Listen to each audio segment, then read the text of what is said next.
ರಾಜ್ಯಸಭೆ ಚುನಾವಣೆಗೆ ಕಾಂಗ್ರೆಸ್ನಿಂದ ಭರ್ಜರಿ ತಯಾರಿಯನ್ನು ನಡೀತಾ ಇದೆ. ಹೈಕಮಾಂಡ್ ಸೂಚನೆಯಂತೆ ನಾಮಪತ್ರವನ್ನು ಸಲ್ಲಿಸಿದಂತಹ ಕೈಕಲಿಗಳಿಗೆ ಈಗ ವಿಧಾನಸಭೆ ಕಾರ್ಯದರ್ಶಿ ವಿಶಾಲಾಕ್ಷಿ ಅವರಿಗೆ ನಾಮಪತ್ರ ಕೊಡೋದಕ್ಕೆ ಮುಂದಾಗ್ತಾ ಇದ್ದಾರೆ. ಜೊತೆಗೆ ಖರ್ಗೆ, ಪವನ್ ಖೇರಾ ಹಾಗೆ ಮನ್ಸೂರ್ ಅಲಿ ಖಾನ್ ನಾಮಪತ್ರ ಸಲ್ಲಿಸಿದ್ದಾರೆ. ರಾಜ್ಯಸಭೆ ಚುನಾವಣೆಗೆ ಕಾಂಗ್ರೆಸ್ನಿಂದ ಭರ್ಜರಿ ತಯಾರಿ ನಡೀತಾ ಇದೆ. ಹೈಕಮಾಂಡ್ ಸೂಚನೆಯಂತೆ ನಾಮಪತ್ರವನ್ನ ಸಲ್ಲಿಸಿದ್ದಾರೆ ಕೈಕಲಿಗಳು.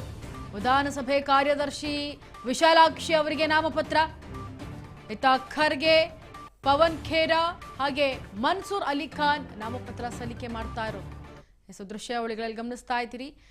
ನಾಮಪತ್ರವನ್ನು ಸಲ್ಲಿಕೆ ಮಾಡಿದಂತಹ ವೇಳೆ ರಾಹುಲ್ ಮತ್ತೆ ಸಿಎಂ ಮಾಜಿ ಸಿಎಂ ಅವರು ಜೊತೆಗೆ ಸಿಎಂ ಡಿ.ಕೆ. ಶಿವಕುಮಾರ್ ಅವರ ಉಪಸ್ಥಿತರಿದ್ದರು. ಜೊತೆಗೆ ಬಿಕ್ಕಟ್ಟಿನ ಮಧ್ಯೆ ಒಂದೇ ಫ್ರೇಮ್ನಲ್ಲಿ ಕಾಣಿಸಿಕೊಂಡಂತಹ ನಾಯಕರನ್ನ ನೀವು ದೃಶ್ಯಾವಳಿಗಳಲ್ಲಿ ಗಮನಿಸ್ತಾ ಇದ್ದೀರಿ.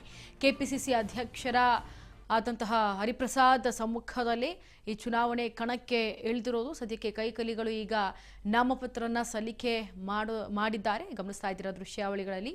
ಸದ್ಯ ಏನೀಗ ಈ ರಾಜ್ಯಸಭೆ ಚುನಾವಣೆಗೆ ಸಂಬಂಧಪಟ್ಟಂತೆ ಕಾಂಗ್ರೆಸ್ನಿಂದ ಭರ್ಜರಿ ತಯಾರಿ ನಡೀತಾ ಇದೆ. ಅದಕ್ಕೆ ಹೈಕಮಾಂಡ್ ಸೂಚನೆ ಮೇರೆಗೆ ಈಗ ನಾಮಪತ್ರವನ್ನ ಸಲ್ಲಿಕೆ ಮಾಡಿದ್ದಾರೆ ಕೈಕಲಿಗಳು.